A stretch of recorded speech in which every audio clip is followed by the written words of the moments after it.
Assalamualaikum warahmatullahi wabarakatuh. Kembali lagi bersama saya Irfan Razak dalam materi pembelajaran Bahasa dan Sastra Indonesia untuk kelas 10. Nah, pada kesempatan hari ini saya akan sedikit memberikan penjelasan mengenai fungsi-fungsi bahasa. Oke, mari kita simak apa saja sih fungsi-fungsi dari bahasa itu sendiri.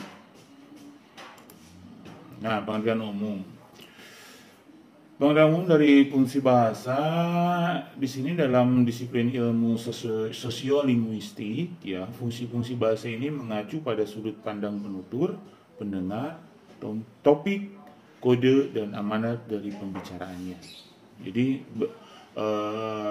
dalam ilmu sosiolinguistik itu bagaimana bahasa digunakan dalam komunitas sosial. Fungsi bahasa mengacu kepada dalam sudut pandang penuturnya, pendengar, topik, kode, dan amanat dari pembicaraannya. Oke, kita langsung dilihat di sudut pandang yang pertama, yaitu sudut pandang penuturnya. Apabila dilihat dari sudut pandang penuturnya, maka bahasa dapat berfungsi sebagai personal atau pribadi. Maksudnya adalah si penutur dapat menyatakan sikap bergantung pada ujaran apa yang hendak dituturkan. Si penutur tidak hanya mengungkapkan emosinya lewat bahasa, tetapi juga memperlihatkan emosi tersebut ketika menyampaikan ujarannya. Nah, dari sudut pandang penutur, fungsi bahasa ini lebih kepada intonasi dalam penuturannya gitu.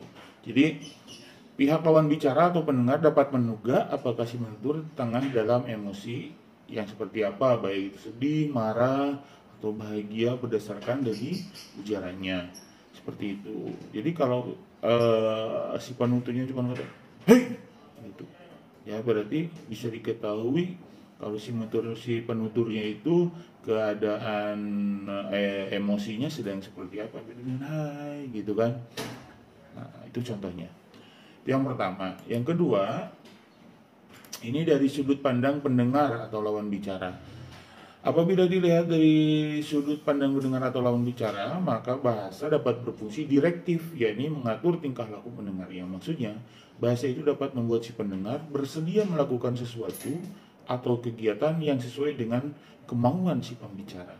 Hal tersebut dapat dilakukan si penutur dengan menggunakan kalimat yang menyatakan perintah. Contoh, ambil, gitu kan, pergi, himbauan, permintaan, ataupun rayuan sini, gitu. Nah, jadi si pendengar itu akan melakukan apapun yang dilakukan oleh si penuturnya, itu berdasarkan sudut pandang lawan bicara. Itu fungsi dari bahasa. Kalau tadi dari sudut pandang si penutur, kalau sekarang dari sudut pandang si pendengarnya. Yang ketiga, itu ada kontak antara penutur dengan pendengar. Yang dimaksud kontak antara penutur dengan pendengar, maka bahasa berfungsi sebagai patik atau interaksional. Bahasa sebagai alat untuk interaksi.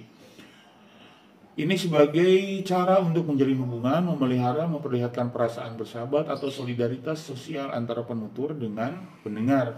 Ungkapan-ungkapan yang biasa digunakan dalam ini adalah seperti ketika tengah berjumpa, pamit, membicarakan cuaca, sekarang hujan ya, gitu. Iya. Nah, atau contoh yang lain, ketika berjumpa, apa kabar, lama tidak bertemu ya, gitu. Nah, itu ada kontak, ya, ada kontak antara si penutur dan lawan bicaranya. Atau juga bisa dengan menanyakan ke anggota keluarga yang lain, bagaimana kabar ayah dan ibumu.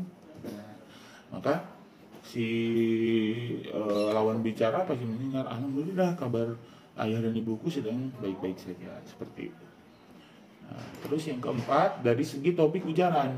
Dilihat dari segi topik ujaran, maka bahasa bersifat referensial atau informatif, yakni bahasa berfungsi sebagai alat untuk membicarakan objek atau peristiwa yang ada di sekeliling penutur atau yang ada di dalam budaya pada umumnya.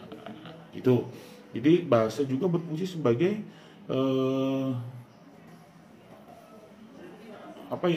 topik ujaran itu lebih kepada membuka topik pembicaraan, buka topik pembicaraan.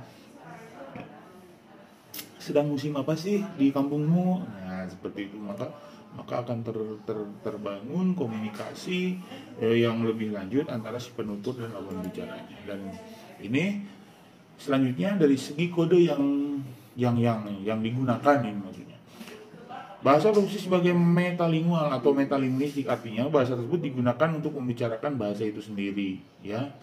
Tetapi nyatanya bahasa digunakan menurut bidang masalah yang ada di kehidupan manusia. Jadi bahasa dari kode yang digunakan itu bahasa digunakan untuk membicarakan hal-hal dari bahasa itu sendiri. Oke. Nah, yang terakhir ini dari segi amanat, bahasa berfungsi sebagai imajinatif.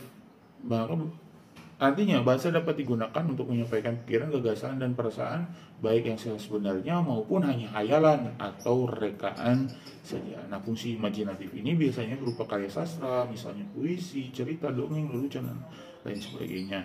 Jadi dari karya sastra tersebut, baik dari puisi, cerpen, atau yang lainnya, maka akan muncul amanat yang diselipkan oleh penulis di dalam karya sastra tersebut. Nah, mungkin itu penjelasan tentang fungsi bahasa untuk materi pada kesempatan kali ini. Sampai jumpa di materi yang akan datang. Terima kasih. Assalamualaikum warahmatullahi wabarakatuh.